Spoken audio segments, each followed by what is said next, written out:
The Book of the Damned, by Charles Hoyfort, Chapter 8G. If it did so prove to be, that settles the whole subject. If we prove that only one object of worked stone has fallen from the sky, all piling up of further reports isn't necessary. However, we have already taken the stand that nothing settles anything, that the disputes of ancient Greece are no nearer solution now than they were several thousand years ago, all because, in the positive sense, there is nothing to prove or solve or settle. Our object is to be more nearly real than our opponents.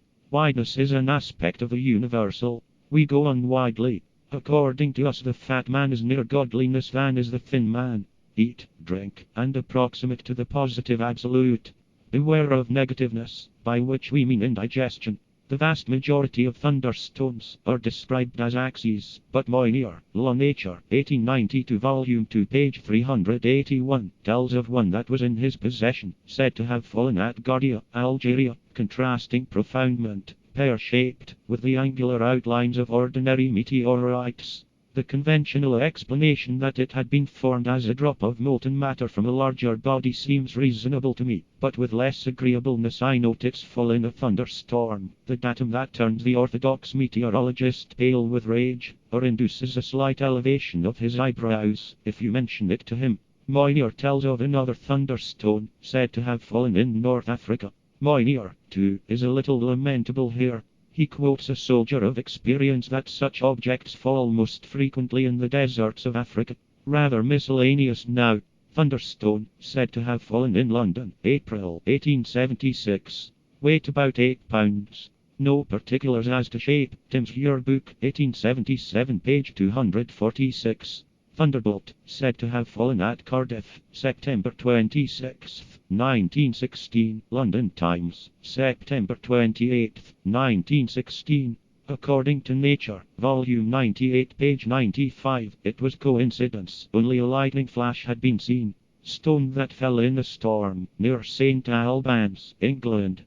Accepted at the Museum of St. Albans, said, at the British Museum, not to be of true meteoritic material. Nature, Volume 80, page 34.